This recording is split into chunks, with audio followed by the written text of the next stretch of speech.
सर्व उपस्थित पत्रकार बंधूंना नमस्कार. विद्याताई, आनंदजी, शिवाजीराव, सूरज, सर्व आमचे सहकारी.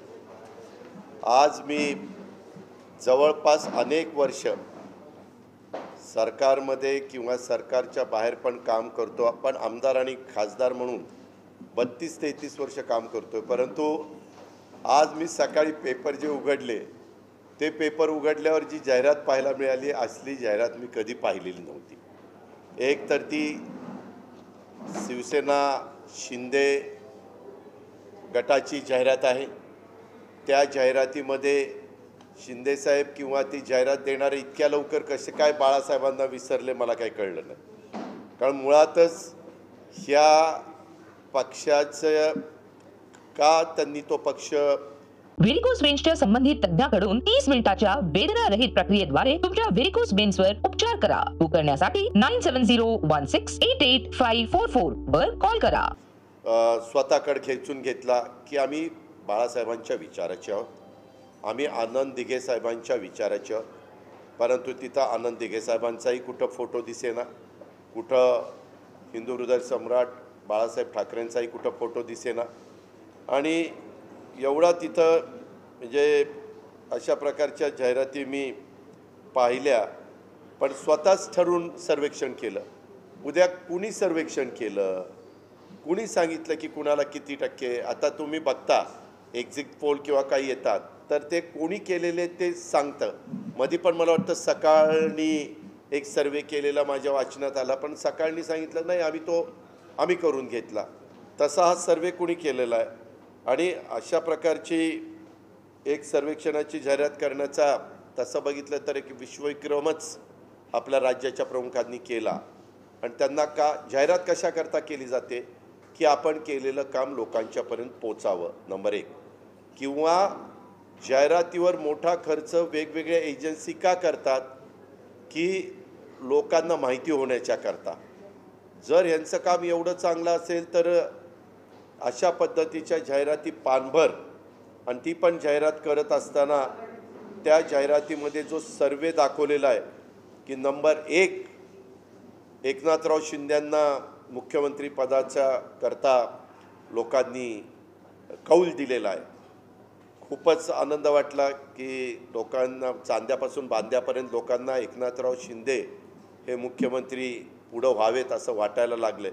आणि दुसरी गोष्ट तुम्ही जर पाहिलं त्याच्यामध्ये की इतकी जर लोकांचा पाठिंबा आहे तर तुम्ही मग स्थानिक स्वराज्य संस्था निवडणुका का घेत नाही. 1 वर्ष झालं, उद्याच्या 20 तारखेला, आज बघा तारीख किती आहे, 13, म्हणजे ह्या 15-20 दिवसांनी 1 वर्ष पूर्ण होईल. सगळे त्या म्हणजे वेगवेगळ्या पक्षाचे कार्यकर्ते आम्हाला स्थानिक स्वराज्य संस्थेतनं नगरपालिका, नगरपंचायत, नगरपरिषद, महानगरपालिका, जिल्हा परिषद, तालुका पंचायत ह्याच्यामध्ये कुठंतरी सदस्य म्हणून, महापौर म्हणून, नगराध्यक्ष म्हणून, झेडपी अध्यक्ष, पदाधिकारी, सभापती, उपसभापती, पंचायत समिती असं त्यांना व्हायचं आहे. तरी तुम्ही निवडणुका घेत नाही. मध्ये उन्हाळाच होता त्यावेळेस तुम्ही निवडणुका घेऊ शकत होता. आत्ता निवडणुका जाहीर करून पावसाळा संपल्या तुम्ही निवडणुका घेऊ शकता. परंतु त्यांना निवडणूक घेण्याची भीती वाटते. आणि एकीकडे मात्र जाहिरातीमध्ये एवढ्या मोठ्या प्रमाणावर खर्च करायचा. आता शिवसेना आमचीच अशा प्रकारचा दावा करणाऱ्यांनी जाहिरातीमध्ये मोदी साहेबांचा फोटो टाकला. बरोबर आहे, मोदी साहेबांच्यामुळेच हे मुख्यमंत्री झाले. मोदी साहेबांच्या पक्षाचा, भाजपचा मोठा पाठिंबा त्यांना मिळाला. स्वतःचाही फोटो टाकला. परंतु आदरणीय बाळासाहेबांचा फोटो मात्र सोयीस्कररित्या तो त्यांनी वगळलेला आहे. हा बाळासाहेबांचा अपमान नाही का? तुम्ही एकीकडं जनतेला सांगता की आम्ही बाळासाहेबांच्या विचारांनी शिवसेना पुढे घेऊन चाललेलो आहे आणि उद्धव ठाकरे साहेब त्या विचारापासून त्यांनी फारकत घेतलेली आहे असं तुम्ही इतके दिवस सांगत होता. राज्याचा विकास आणि लोकांचे प्रश्न यांनी पद्धतशीरपणे बाजूला ठेवले. त्याच्यात जर राज्याच्या संदर्भातलं काही सांगितलं असतं की आम्ही 1 वर्षभराच्या काळामध्ये इतकी बेरोजगारी कमी केली, इतका त्याच्या संदर्भामध्ये GDP वाढलेला आहे, इतका शेतकऱ्यांना मदत आम्ही त्या बाबतीमध्ये पोहोचवलेली आहे, इतक्या लाभार्थ्यांना ह्या योजनेमध्ये अशा प्रकारचा लाभ आम्ही तिथं पोचवलेला आहे, हे तर प्रश्न बाजूलाच, परंतु मी स्वतः कसा लोकप्रिय याची स्पर्धा सरकारमधल्या महत्त्वाच्या पदांवरच्या मध्ये चाललेली दिसले. आणि गेल्या विधानसभेच्या निवडणुकीमध्ये आपण बघितलेलं होतं, केंद्रात म्हणजे मी ऐकलेलं होतं, तुम्ही पण पत्रकार मित्रांनी ऐकलं असेल, केंद्रात नरेंद्रजी आणि राज्यात देवेंद्रजी अशा पद्धतीची घोषणा भाजपवाले देत होते. आता तीच घोषणा मागं पडली आणि राष्ट्रामध्ये मोदी आणि महाराष्ट्रात शिंदे. आता ही नवी घोषणा पुढं आलेली आहे आणि आता भाजपच्या कार्यकर्त्यांना पण ही घोषणा द्यावी लागेल, कारण तिथं राष्ट्रामध्ये मोदी आणि महाराष्ट्रामध्ये शिंदे. आता हे भाजप नेत्यांना मान्य आहे का, ह्याचा देखील खुलासा नेहमी काही झालं की लगेच चंद्रशेखर बावनकुळे खुलासा करत असतात. बावनकुळे साहेब, मला पण तुमचा खुलासा ऐकायला आवडेल. हा तुमचा पार्टी अंतर्गतला प्रश्न आहे. तुम्ही म्हणाल अजित पवारनी नाक खुपसायचं काय कारण आहे. बरं बाबा, मी नाही नाक खुपसत, परंतु राज्याच्या मुख्यमंत्र्यांच्या संदर्भातली जाहिरात आहे आणि त्या सरकारमध्ये तुमचा पक्ष आज महत्त्वाचा संख्या असल्यामुळं तुमच्या पाठिंब्याच्या जोरावर त्या ठिकाणी आहे.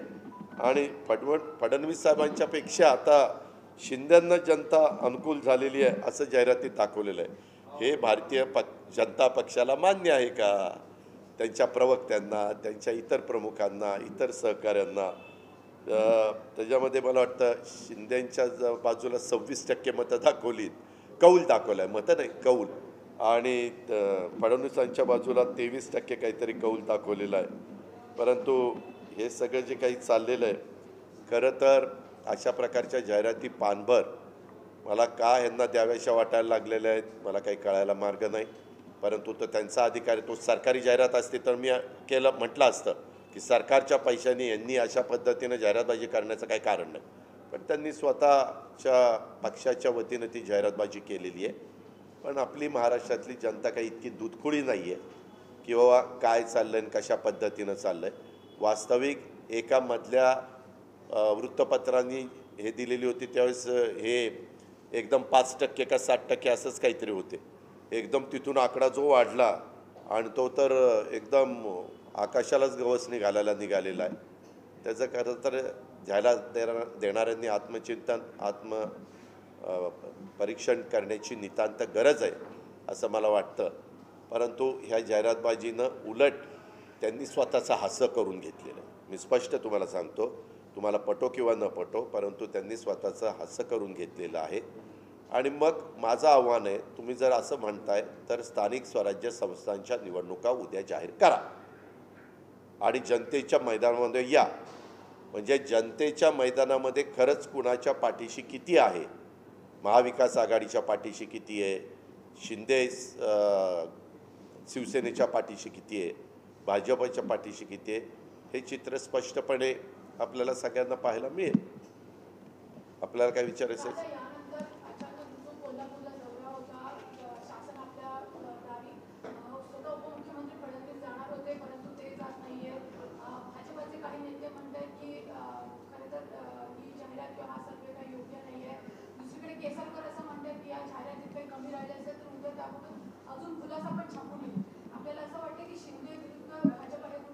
मी आपल्याला सांगतो तो त्यांचा पार्टी अंतर्गतला प्रश्न आहे, मला त्याच्याबद्दल काही बोलायचं नाही. परंतु ही जाहिरात कार्ट्या पाठीमागचं कारण एक तर तुम्ही बघा, मधी 2 बाजूच्या क्लिप आपण बघितल्या. वारकरी संप्रदाय आपल्याला सगळ्यांनाच आदराचा, प्रेरणास्थान देणारा, सन्मानाने आपण त्यांना नेहमी वागणूक देणारा अशा पद्धतीनं हा सगळा समाज आहे. आणि ते देहू आणि आळंदीवरून निघाल्यानंतर विशेषतः आळंदीच्या परिसरामध्ये जे काही झालं त्याच्यामध्ये ते आता दाखवत आहेत. पोलीस खात्याकडे जी क्लिप आहे त्याच्यामध्ये काही वारकऱ्यांनीच पोलिसांना ढकललं असं दाखवण्याचा प्रयत्न करतायत आणि काही ठिकाणी लाठीचार्ज पण दाखवण्याचा प्रयत्न करतायत. आज एवढ्या घटना सातत्याने घडत आहेत. तुम्ही पहा, आज त्या मुंबई पुणे रस्त्यावर देखील त्या एकाने पेट घेतला, त्याचा स्फोट झाला, त्याच्यात कितीतरी गाड्या जळाल्या, त्याच्यामध्ये कितीतरी लोकांना नाहक त्रास सहन करावा लागला आहे. हे जे काही प्रकार घडत आहेत, शिवाय वेगवेगळ्या प्रकारे जातीय दंगली घडत आहेत, वेगवेगळ्या प्रकारे काही क्लिप पोस्ट करतायत आणि त्या पोस्ट केल्यानंतर समाजामध्ये तेढ निर्माण होती आहे. आज शेतकरी, आता आज पेपरला बातमी आहे की कांदा उत्पादक शेतकऱ्याला महाराष्ट्रात पैसे मिळत नाही, परंतु 4 पट पैसे त्याला तेलंगणामध्ये हैदराबादला कांदा दिल्यानंतर मिळत आहेत, अशी बातमी आहे. मी त्याच्या खोलामध्ये जाऊन खरोखरीच तेवढे पैसे मिळत आहेत का त्याची शहानिशा करण्याचा प्रयत्न करतो. कारण तसं असेल तर हैदराबादच्या मार्केटमध्ये जर आपल्या महाराष्ट्रातल्या कांदा उत्पादक शेतकऱ्याला पैसे मिळत असतील तर सरकारने स्वतः हस्तक्षेप करावा, कांदा इथं खरेदी करावा आणि हैदराबादच्या मार्केटला पाठवावं, किंवा जिथं कुठं 2 पैसे जास्त मिळतात तिथं पाठवून शेतकऱ्यांना दिलासा द्यावा. कारण कांदा उत्पादक, कापूस उत्पादक आणि माझा टोमॅटो उत्पादक असे अनेक प्रकारचे शेतकरी अडचणीत आहेत. कारण कापूस पण त्याच्या दारामध्ये पडलेला आहे. आता पाऊस पडायला सुरुवात झालेली आहे, एकतर पावसाने लांबण दिलेली आहे. अशा प्रकारची परिस्थिती, वादळ पण येण्याची शक्यता होती, चक्रीवादळ, पण ते पुढं महाराष्ट्राकडं न येता पुढं सरकलेलं आहे. परंतु तेही पण राज्य आपल्याच भारतातली आहे, तिथं पण नुकसान होता कामा नये. ही खबरदारी म्हणजे ही काळजी आपण घेतली पाहिजे. खबरदारी तर निसर्गाच्या समोर घेता येत नाही, पण काळजी घेऊन जे काही असं घडलंच तर ताबडतोब तिथं कशी यंत्रणा कामाला लावता येईल, वॉर फुटिंगवर काम कसं करता येईल हे सरकारने केलेलं पाहिजे. आणि सध्या कायदा सुव्यवस्था अक्षरशः त्याची म्हणजे वेशीवर टांगली गेलेली आहे. दंगली असतील, बेरोजगारी. आता आज पण मी इथं होतो, मला थोडासा उशीर झाला कारण सकाळी माझं दुसरं एक काम होतं, तिथं मला वेळ गेला, म्हणून मी सकाळचं दुपारच्या शिफ्टमध्ये हे मीटिंग शिफ्ट केलं आणि लोकांना गाठीभेटी. आज पण अनेक मला बेरोजगार भेटत होते की दादा आमचं महावितरणमध्ये नोकर भरती होत नाही, आमचं वय निघून चाललेलं आहे, आम्हाला सांगतात 75 भरती करणार, 75,000 वेगवेगळ्या डिपार्टमेंटची, तर त्याच्यामध्ये आमचं काय ते काही सांगितलं जात नाही. आणि ही सगळी समाजामध्ये वेगवेगळ्या घटकात शेतकरी, बेरोजगार, महागाईमुळं सर्वसामान्य जनता त्रासून गेलेली आहे. ह्या सगळ्यांचं लक्ष विचलित होण्याच्या करता नेहमीची पद्धत कशी होती, पेपर उघडला की पेपरचं हेडलाईन आपण बघतो आणि मग पुढच्या बातम्या. परंतु इथं हेडलाईनने ह्यांचेच फोटो बघायचे आणि ह्यांचाच उदो बघायचा. हे जे काही केविलवाणा प्रयत्न चाललेला आहे तो खरोखरीच महाराष्ट्रातल्या जनतेला अजिबात न आवडणारा अशा प्रकारचा हा प्रयत्न आहे, असं माझं स्वतःचं स्पष्ट मत आहे. राज्यामध्ये दादा बियाणं जे आहे ते जवळपास निप्पट दरानं खरेदी करण्याची जबरदस्ती दुकानदारांकडून होते. असा प्रकार एबीपी माझ्या समोर आणलाय. 800 रुपयाचं बियाणं 2300 रुपयाला घ्यावं लागत आहे, त्याची जबरदस्ती होती. आणि सोबत 2 किंवा 3 आणखी पिशव्या घ्यायची देखील जबरदस्ती होते. खतं देखील दुकानदार सांगते ह्याच पद्धतीनं खरेदी करण्याची वेळ शेतकऱ्यांवर आली. कृषी मंत्र्यांना अहो असं कसं तुम्ही बोलताय, काही पण बोलायला लागलाय काय तुम्ही? कृषी मंत्र्यांनी एवढे वेगवेगळ्या प्रकारचे ग्रुप केलेले आहेत, गँग केलेले आहेत. ग्रुप नाही, गँग नाही म्हणता येणार, परंतु त्याला ग्रुप केले आणि ते असं काही होऊ नये म्हणून माणसं पाठवत आहेत, त्यांना विचारतायत हे तुमचं बाहेर काढायचं का ठेवायचं आहे ते सांगा. त्याच्यातनं वेगळ्या पद्धतीनं म्हणायला शेतकऱ्यांना आम्ही मदत करतो हे दाखवण्याचा केविलवाणा प्रयत्न आहे.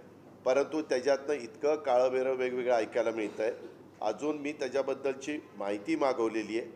आज खरोखरीच काही मंत्र्यांना काय पायपूस राहिलेला नाही आहे. वाटेल तशा प्रकारे काही जण म्हणतात हा माझा PS नाही आहे, पुन्हा रेकॉर्डला तो PA पण दिसतोय काही दिवसापूर्वी, आणि पुन्हा इकडं पण डिपार्टमेंटला. आणि मला माहिती आहे की मुख्यमंत्र्यांना, उपमुख्यमंत्र्यांना खूप मोठ्या प्रमाणावर स्टाफ ठेवता येतो कारण तो त्यांचा अधिकार असतो. परंतु अलीकडच्या काळामध्ये मंत्र्यांना पण एवढे OSD, एवढे प्रायव्हेट सेक्रेटरी, एवढे PA, काय त्याची गणनाच सांगता येणार नाही. म्हणजे अतिशयोक्ती नाही. काही मंत्र्यांना त्यांच्या स्टाफची नावं पण सांगता येणार नाही की बाबा याची काय काय नावं आहे. एवढा स्टाफ भरला आहे. खरं तर राज्याचे प्रमुखांनी, उपप्रमुखांनी लक्ष दिलं पाहिजे. काहीतरी त्याला नियम आहे की मला आठवतं आहे पूर्वी आम्ही राज्यमंत्री असताना आम्हाला एक प्रायव्हेट सेक्रेटरी असायचा आणि 3 PA असायचे. 8-8 तासाच्या करता 3 PA असायचे. आणि घरचे फोन पोलीस जे ऑपरेटर असतात, म्हणजे पोलीस जे बंदोबस्ताला असतात त्याच्यातलेच आमचे ऑपरेटर केले जायचे आणि तेच त्या ठिकाणी फोन घ्यायचे. पण आज इतके मोठ्या प्रमाणावर सगळ्यांना स्टाफ आहे की नक्की कुठली फाईल कुणाकडे काही सांगता येत नाही. आणि मग त्याच्यातच त्यांचा वेळ जातोय, लोकांची कामं खोळंबत आहेत. आपण म्हणताय ते निर्विवाद सत्य आहे. शेखर निकमचा मला रात्री फोन आला की दादा आमच्या चिपळूण आणि कोकणामध्ये देखील आवाच्या सव्वा दराने एक तर पाऊस लांबलेल्यामुळं पेरण्या लांबल्यात, काहींनी आधी पेरण्या केल्यात, पेरण्या आपण ज्याला म्हणतो त्या पेरण्या वाया गेल्या कारण पाऊस पडला नाही. आता पुन्हा त्यांना दुबार पेरणी करावी लागते. दुबार पेरणी करत असताना बियाणं लागतं आहे, बियाणाचे दर वाढलेत, खताचे दर वाढलेत. म्हणजे हे बाकीच्या किमती कमी करायच्या ऐवजी त्याच्यात ही जाहिरातीच्या ऐवजी सांगितलं असतं की बियाणाचा दर हा होता, आम्ही हा केला, ही सवलत दिली, खताचा दर हा होता, आम्ही असा केला, ही एवढी त्याच्यामध्ये सवलत दिली. किंवा मिश्र खतं जी म्हणतात, दाणेदार खतं ज्याला आपण ग्रामीण भागामध्ये म्हणतो, त्याचे दर आम्ही अशा पद्धतीनं कमी केले. ते तर काहीच सांगायला तयार नाही आहेत आणि नको नकोच तो उद्या चाललेला. गजानन कीर्तीकर यांनी म्हटलं की आमच्या 40 आमदारांमुळे भाजप सत्तेत आहे. हो, ते खरंच बोलले ना, कारण ह्यांच्या 40 आमदारांमुळे हे सरकारमध्ये आलेत आणि ह्यांच्या 105 आमदारांमुळे हे मुख्यमंत्री झालेत. असं दोघांचं साठलोटं झालेलं आहे. ह्यांच्या पाठिंब्यामुळं ह्यांचा मुख्यमंत्री झाला आणि ह्यांच्या पाठिंब्यामुळे ह्यांचा उपमुख्यमंत्री झाला आणि हे 18 लोकांना मंत्री म्हणून काम करण्याची संधी मिळाली. त्याच्यावर ते म्हणणारच ना. नाही, पण आता आपण बघितलं तर ठाणे आणि कल्याणच्या जागेवरून एकदम वाद निर्माण झाले की मुख्यमंत्र्यांचे स्वतः चिरंजीव म्हणतायत की मी राजीनामा देईन, अशा पद्धतीनं जाणं वाटतं. का मी परत सांगतो की तो त्यांचा पक्षांतर्गत प्रश्न आहे. कारण त्यांनी बोलताना असं सांगितलं की आम्ही शिवसेना, शिंदे गट आणि भारतीय जनता पक्ष असं एकत्रपणे लोकसभा आणि विधानसभेला सामोरं जाणार. मला काही यांनी सांगितलं खासदारांनी की आम्ही जरी पाठिंबा दिलेला असला तर आम्ही निवडणुकीच्या काळामध्ये शिवसेनेचं चिन्ह घेणार नाही, भाजपचं चिन्ह घेणार. भाजपचं चिन्ह घेणार म्हणजे याचा अर्थ शिवसेनेच्या चिन्हापेक्षा गेलेल्या काही खासदारांना, मी सगळ्या खासदारांना म्हणत नाही, काही खासदारांना भाजपचं चिन्ह जवळचं वाटतं. आणि कुठं घोडा मैदान लांब आहे, 8-9 महिन्यांनी आपल्याला कळेलच कुणी कुणाचं चिन्ह घेतलं आणि कुणी कुणाचं चिन्ह घेतलं. पण एक आहे, 1 वर्षामध्ये थोडंसं एकमेकाच्या मध्ये अस्वस्थता निर्माण झालेली पाहायला मिळते. विशेषतः ठाणे जिल्हा आणि तिकडचा जो परिसर आहे तिथं भाजप वर्सेस शिवसेना शिंदे गट असं ते जास्त फार एकमेकाच्या विरोधामध्ये आरोप प्रत्यारोप तिथे सुरू झालेले, नाराजी पाहायला मिळते. कुणी थांबायला तयार नाही. हे ह्यांच्या परीनं सांगतात की आमची ताकद आहे, हे म्हणतात की आमचंच आहे आणि मग मधले बोलणारे म्हणतात नाही नाही आम्ही ह्याच्यातनं समन्वय घडून आणू, एकोपा करू. मी आपल्याला सांगतो जर असं अंतर वाढत गेलं तरी नंतर कधी समन्वय साधण्याचा प्रयत्न केला तरी कार्यकर्त्यांच्यामध्ये आपलेपणा निर्माण होत नाही. कार्यकर्त्यांच्यामध्ये मग दूरी राहते आणि त्याचा फटका एकत्र निवडणुकीला बसतो. आम्ही त्याचा अनुभव घेतलेला आहे म्हणून सांगतोय. आजच्या जाहिरातीवरून दोघांमध्ये कुठेतरी वाद झाल्याचं दिसून येतं की दोघं एकत्र दौऱ्याला जाणार होते कोल्हापूरला. आता सांगितलं जातं की फडणवीस प्रकृतीच्या कारणास्तव जाणार नाही.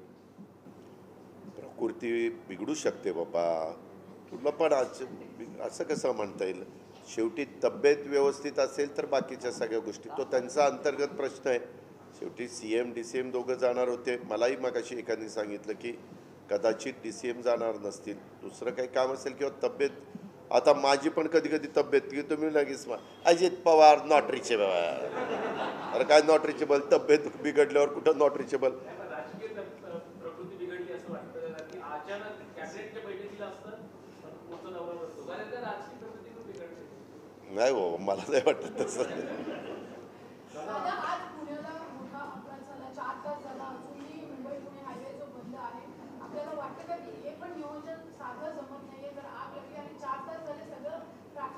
मी तुम्हाला सांगू का, अशा प्रकारची आग लागल्यानंतर एका बाजूने ट्रॅफिक खोळंबलेलं असतं, दुसऱ्या बाजूने ट्रॅफिक चाललेलं असतं. त्या रॉंग साईडनं त्यांनी फायर ब्रिगेडच्या गाड्या आणायला पाहिजे होत्या आणि लगेच बुजवायला पाहिजे होतं.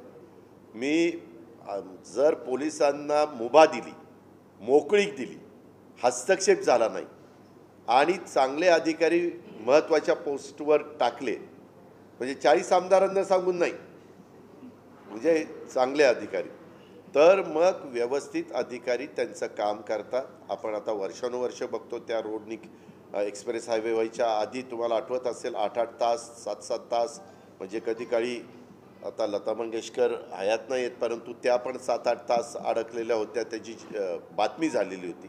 आणि त्याच्यानंतर सगळ्यांनी मनावर घेतलं, सुरुवात युतीने केली, शेवट आम्ही आघाडी सरकारच्या काळात झाला आणि तो रस्ता झाला, तो फायद्याचा झाला. अजून पण एक टनेलचं काम चाललेलं आहे. ते टनेलचं काम झाल्यानंतर हे आत्ता जे घडतं आहे त्याला थोडासा रिलीफ मिळेल, थोडंसं वाहतूक चांगली व्हायला मदत होईल असं मला वाटतं. पण ह्या संदर्भामध्ये इतके वेळ मीडिया ती आग अशी भडकती आहे आणि नंतर ते आतमध्ये टँकरचे स्फोट व्हायला लागले, म्हणजे जो साठा होता फ्युएलचा त्याचे स्फोट व्हायला लागले, त्याचाही फटका. म्हणजे काही काही जण सांगतात ते खालनं वरपर्यंत गेलं, वरनं खाली आलं आणि त्याच्यामुळं खालच्या गाड्या पण पेट घेतला. म्हणजे कारण नसतानाच लोकांना त्रास सहन करावा. काँग्रेसचा जो आढावा घेतला 48 जागांचा, त्यांचा असा अहवाल झाला इंटरनल की 21 जागांवर काँग्रेसची परिस्थिती चांगली आहे. आधी आघाडी असताना काँग्रेस 23 जागा लढवायची, पण आता काँग्रेसला असं वाटतं 21 जागांवर त्यांची परिस्थिती चांगली. हो का, त्यांना ते वाटतं. उद्धव बाळासाहेब ठाकरेंच्या सेनेला आणखीन काही वाटेल, राष्ट्रवादीला आणखीन काही वाटेल. फक्त या तिघांनी एवढंच करावं, हा आकडा 48च्या बाहेर जाऊन देऊ नये, 48 मध्येच ठेवावं. आणि ते जसं म्हणतात आम्ही 45 घेणार, तसं आता हे आमच्या तिघांचं दिसतंय फार 48 पर्यंत जायचा. हे असं नसतं. एक तर कार्यकर्त्यांना बरं वाटण्याच्या करता हे असं करायचं असतं. आणि ह्याच्यातनं तिन्ही पक्षांनी किती जरी आढावा घेतला तर तिन्ही पक्ष एकत्र लढले तरच तो आकडा जाणार आहे. हे निर्विवादपणे सत्य आहे. हे तिघांनी कधी विसरता कामा नये.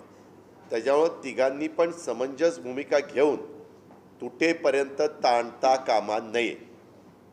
त्याच्यामुळे आता मागच्या वेळेस एक खासदारकीची जागा आलेलाच जर 21 पर्यंत पोचला तर 4 जागा निवडून आलेल्यांनी कुठं पोचायचं आणि 18 जागा निवडून आलेल्यांनी कुठं पोचायचं, याचं जरा आत्मपरीक्षण करण्याची गरज आहे. दादा, जिस तरह से महाराष्ट्र पिछले कुछ दिनों से या महीनों से कई घटनाएं हो रही है जो स्टेट गवर्नमेंट के विरोध में खिलाफ है, ऐसे में उनको डर लग रहा है कि इसका बेनिफिट आने वाले समय में जितनी महाविकास आघाड़ी होगा, तो ऐसे लगता है उस चीज ध्यान में रखिए आज का जो पेपर में डोला नहीं नहीं, उसका डर नहीं, उसके बारे में वो तो समझा रहे पब्लिक को. सिचुएशन ऐसी है, वो आपने आज की जो एडवर्टाइज आई है उसमें देखा है ना. उनका कहना है कि ऐसा ऐसा है, डरो मत, ऐसा उनको लोगों को कहना है. जिस तरीके से हम देख रहे हैं कि केंद्र में मोदी और राज्य में वो कहते हैं इलेक्शन देश में की बैनर है, उसमें कहाँ से आपको फोटो नहीं दिख रहा. ऐसी आनंद दिघे साहब का नहीं है. नहीं, उनकी बात है कि वो यूपी में है, तो ऐसे में एक दूसरे को अभी से क्रॉस करने की कोशिश शुरू हो गई है क्या? अस्वस्थता जिसको कहते हैं, बेचैनी. नहीं, मुझे ऐसा लगता है, आज देखो ये अभी जो ऐड आई है सभी पेपर में, कल उसमें चेंज ज़रूर हो जाएगा. उसमें मेरे ख्याल से बाला साहब जी का भी फ़ोटो आ जाएगा, आनंद दिघे साहब का भी आ जाएगा. अगर शिवसेना की ऐड है तो दिखने में तो शिवसेना की ऐड दिखती है, तो ये चेंजेस हो जाएंगे और कुछ चेंजेस वो ज़रूर करेंगे, ऐसा मुझे लगता है. 2019 में हम नारा 2014 में देख रहे थे कि ऐसी एक नारा जो दिया गया था कि केंद्र में नरेंद्र और राज्य में देवेंद्र. अब ठीक उसी को घुमाकर ये नारा हम देख रहे हैं. अभी से शुरू हो गए 2024 के इलेक्शन अभी आने हैं. वो नारा बिल्कुल चलने वाला नहीं है, क्योंकि नरेंद्र मोदी साहब का तो 2 दफ़ा आपने देखा है उनका करिश्मा कैसा हुआ है.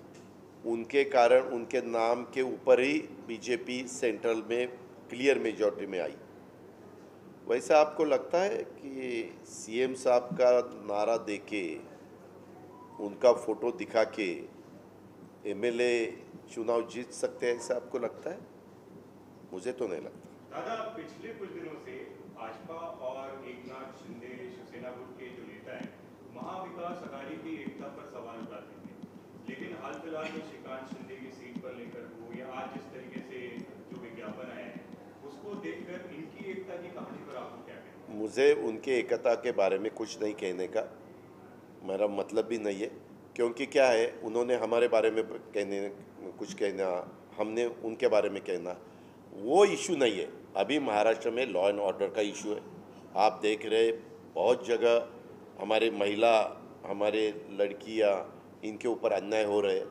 अलग अलग केसेस आप हमारे सबके सामने आ रहे हैं।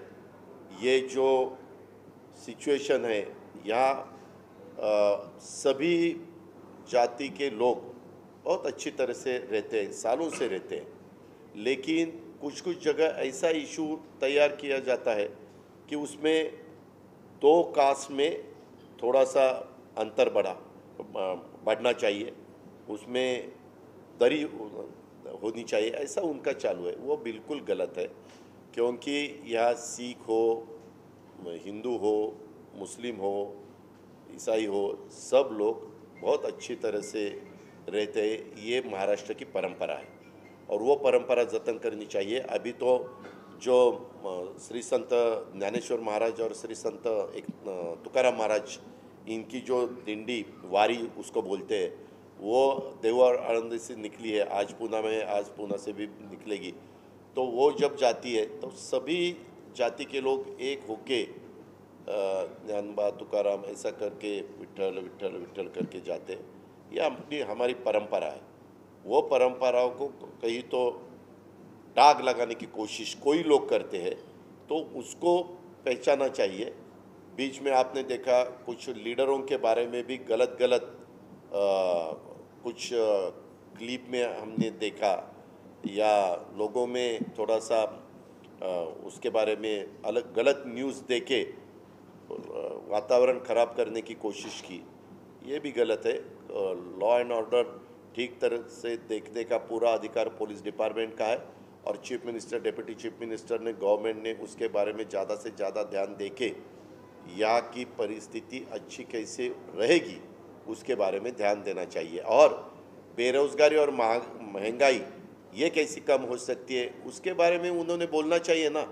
वो उसके बारे में कोई बात करने के लिए तैयार ही नहीं है।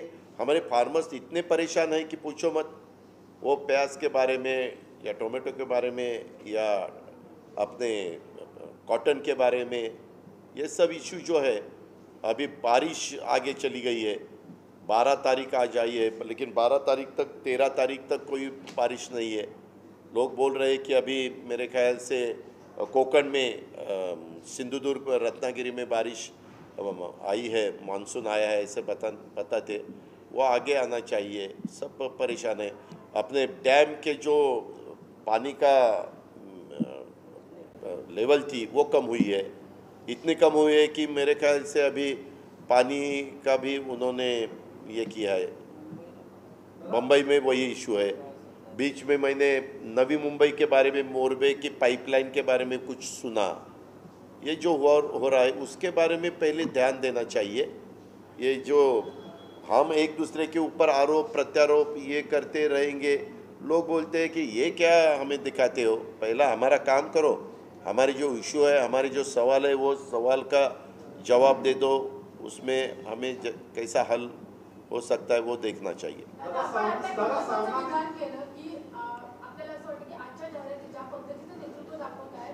राष्ट्रात मोदी आणि महाराष्ट्रात शिंदे, तर शिंदेच्या नेतृत्वाखाली हे सरकार येणार, पुढचं सरकार आहे, शिंदेच्या नेतृत्वात भाजपला देखील ते नेतृत्व स्वीकारून लढावं लागेल। जर शिंदेचेच खासदार मी आजच्या ह्या जाहिरातीवर आपण लगेच वेगवेगळे अंदाज करण्याचं काही कारण नाही। ह्या जाहिरातीनं एवढा ह्यांच्यातल्यांनाच वेगवेगळ्यांना सूचना वर्ण अशा येतील की यांचे कान टोचले जातील, यांचे डोळे फाड दिशी उघडले जातील, आणि ह्याच्यातनं आता काही लोकांच्याकडे जाऊन माफी पण ह्यांना मागावी लागेल।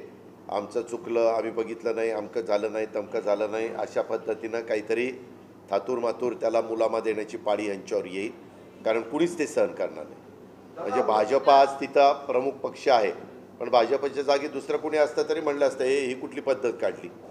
आम्ही पाहिजे त्यावेळेस आम्हाला सत्तेमध्ये येण्याच्या करता नाईलाजास्तव तुम्हाला मुख्यमंत्री पद दिल्याशिवाय आम्ही सरकारमध्ये येऊ शकत नव्हतो, म्हणून आम्ही मुख्यमंत्री पद दिलेले। नाहीतर सहसा पद्धत कशी असती, ज्यांचे सगळ्यात जास्त आमदार त्यांचा मुख्यमंत्री। हे आमच्याही काळात होतं। आम्ही पण एकदा अपवाद केला होता 2004ला, आमच्या वरिष्ठांना वाटलं की नाही नाही काँग्रेस त्याच्यामुळे ते काँग्रेसला दिलं त्यांनी. तसं पुढच्या वेळेस कुणीच तसं हे करणार नाही.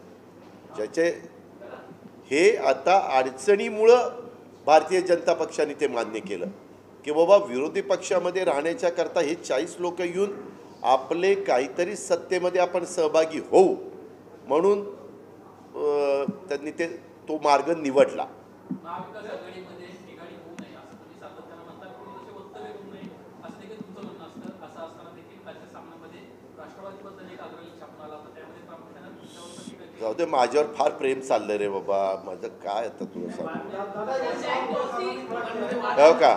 एक मिनिट. प्रत्येक पेपरला प्रत्येक अग्रलेख लिहिणाऱ्या संपादकाला त्यांचं स्वतःचं मत व्यक्त करण्याचा अधिकार आहे. त्यांना जे वाटलं त्यांनी ते लिहिलं. त्याच्यामुळं आमच्या अंगाला भोकही पडली नाही किंवा आम्हाला फार काही विचार तो पेपर किती जण बघतात, तो आम्ही ते शिवसेनेचं मुखपत्र म्हणून त्या ठिकाणी बघतो आणि त्याच्यातनं वेगवेगळ्या बातम्या येत असतात. त्यांना ते योग्य वाटलं त्याच्यामुळं त्यांनी तशा पद्धतीनं लिहिलं. अनेक बाकीच्या पण वृत्तपत्रांनी आपली आपली मतं व्यक्त केलेली आहेत ना. बातमीदारांनी पण म्हणजे संपादकीय अग्रलेख पण तुम्ही बघा आणि बातमीदारांनी दिलेल्या बातम्या पण बघा. प्रत्येकाने आपापल्या परीनं अंदाज व्यक्त केलेले आहेत वगैरे वगैरे. त्याच्यात माझ्याबद्दल तर एवढं प्रेम ओतू चाललंय की काय विचारताच सोय नाही. पत्रकार मित्रांनो, 99 पासून आजपर्यंत मी संघटनेमध्ये कुठल्याही पदावर कधीही नव्हतो संघटनेमध्ये.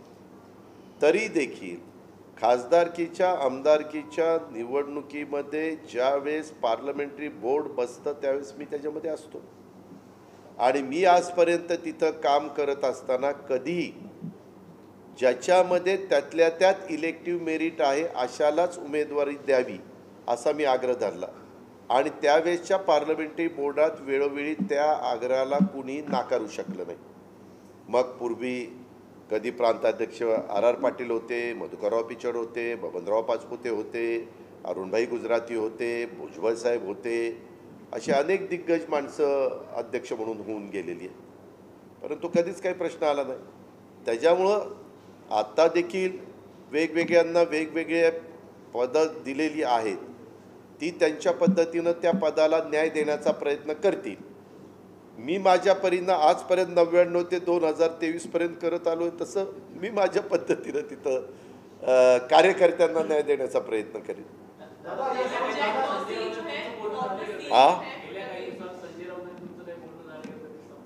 नाही बाबा नाही. तुला वाटतं का बोलून माहिती करतो फोन केले गेले. बिल्कुल नहीं ऑथेंटिक लगता. झूठ है, झूठ सर्वे है. ते बट्टा झूठ बोले कौवा काटे वैसा सर्वे ही है.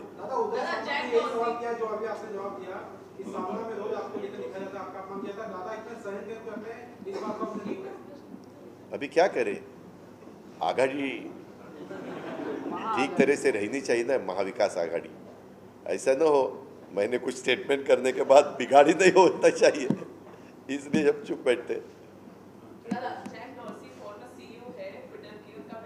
कौन कौन? जैक डॉर्सी फॉर्मर सीईओ है. कहाँ के?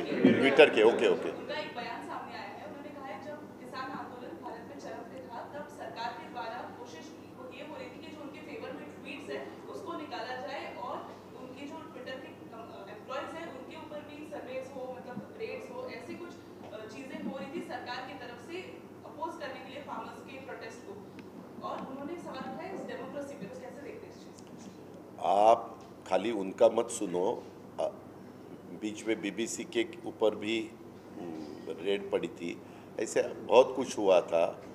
आप निखिल जी के साथ भी ज़रा बात करो. अलग अलग जो भी आज तक मीडिया में काम करने वाले जो लोग थे, जो उनके मन में जो आता है मीडिया को तो वही सामने ला के रखना चाहिए लोगों के सामने. लेकिन अभी की सिचुएशन वैसी नहीं है. ऐसा हम देखते हैं कि उसके बारे में जो पब्लिक है, पब्लिक ने सोचना चाहिए कि सही क्या है और गलत क्या है. ट्विटर जैसा हैंडल है जिसमें विरोधी पक्ष नेता क्या क्या क्या ट्विटर हैंडल जो है, ट्विटर जो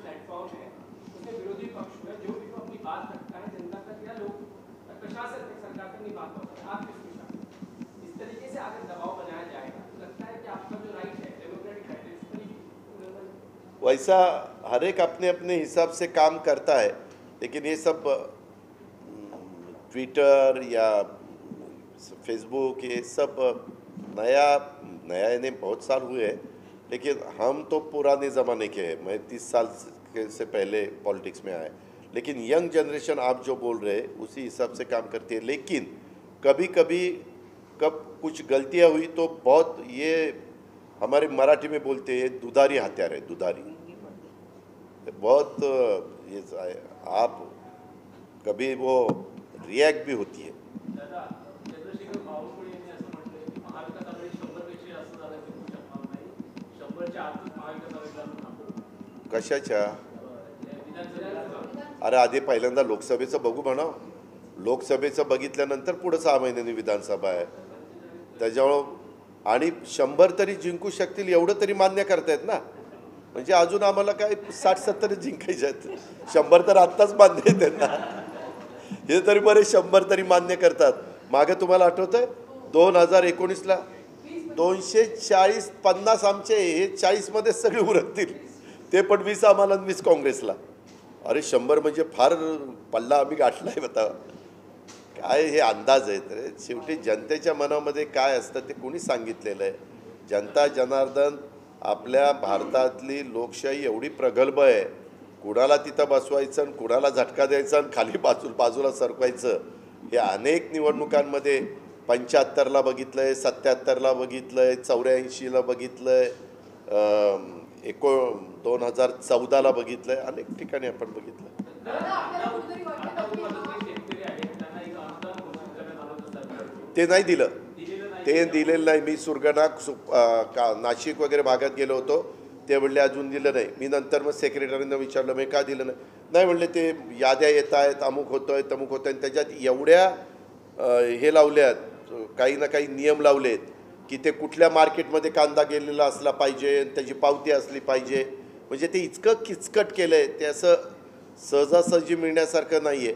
म्हणजे ज्यावेळेस तुम्हाला नुसती घोषणा करायची असते आणि द्यायचं नसतं, त्यावेळेस ते किचकट त्याला नियम लावले जातात, त्यातला तो प्रकार आहे। दादा कुठेतरी वाटतं की हे ज्या पद्धतीचं जाहिरातबाजी आहे किंवा हे जो वाद आता दिसायला लागले भाजपा आणि शिंदे गटाचे, याचा प्रशासनावर किंवा सरकार 100% होतो, 100% होतो। मी तुम्हाला सांगतो की आज मी पण अनेक वर्ष या प्रशासनाबरोबर काम करणारा कार्यकर्ता आहे, माझे पण अनेक अधिकाऱ्यांशी चांगले संबंध आहेत, मी पण सत्तेवर अनेकदा यांच्याकडनं कामं करून घेतली, विरोधी पक्षामध्ये असताना देखील कामाचा पाठपुरावा केला आहे, परंतु आपली प्रशासनाची जी काही कामाची पद्धत आहे त्याच्यात हे पण सगळे खूप जण नाराज आहेत।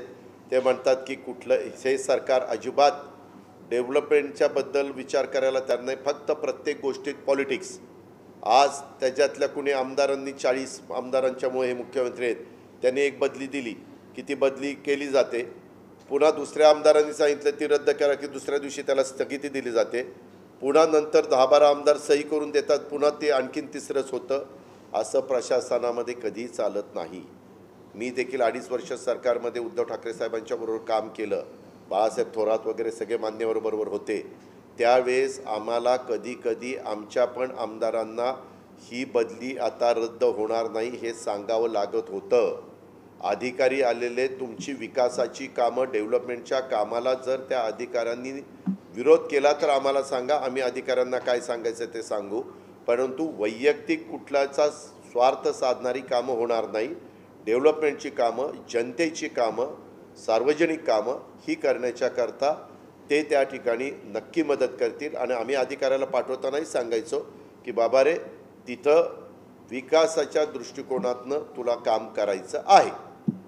दादा एक चीज देखने को मिल रही, महाराष्ट्र में जो परिस्थिति इसमें पिछले कई महीनों से दिखाई दे रही है, आप लोग अपनी पार्टी लेवल पे तो मेहनत कर ही रहे हैं हर जिलों में, हर गाँव में जाकर, लेकिन जितनी परिस्थिति हो रही घटी चाहे जाति हिंसा की बात हो, चाहे वाकरियों में लाठीचार्ज हो, फिर मुंगरा वाली बात हो, घर परिवर्तन वाला अलग से लॉरियार का मामला, ये सारी चीजें वर्तमान सरकार के खिलाफ है और आप लोग के फेवरेटिज्म में एक माहौल बन रहा है, ऐसा लग रहा है? नहीं, ऐसा नहीं कर रहे कोई रह गया, ये बिल्कुल नहीं होना चाहिए। लेकिन उनको डर लग रहा है? नहीं, वो हमें डाउट है कि ये जानबूझकर करने की कोई कोशिश कर रहा है क्या?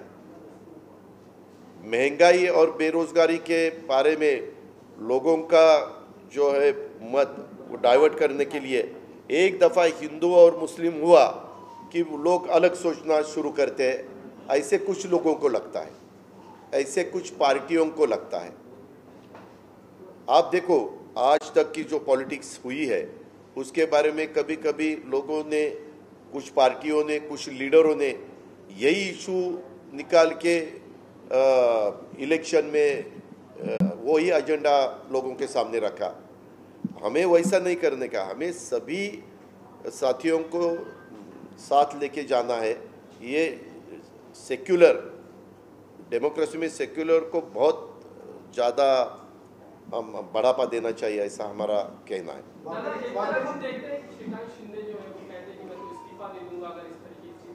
नहीं, ये जो है कि थाने कल्याण को लेकर अभी से दोनों में विवाद शुरू हो गया। वो उनका पार्टी अंतर्गत मामला है, उनके नेता, दोनों के बड़े ऊपर वाले नेता बैठकर वो सॉल्व करेंगे, ऐसा मुझे लगता है। धन्यवाद।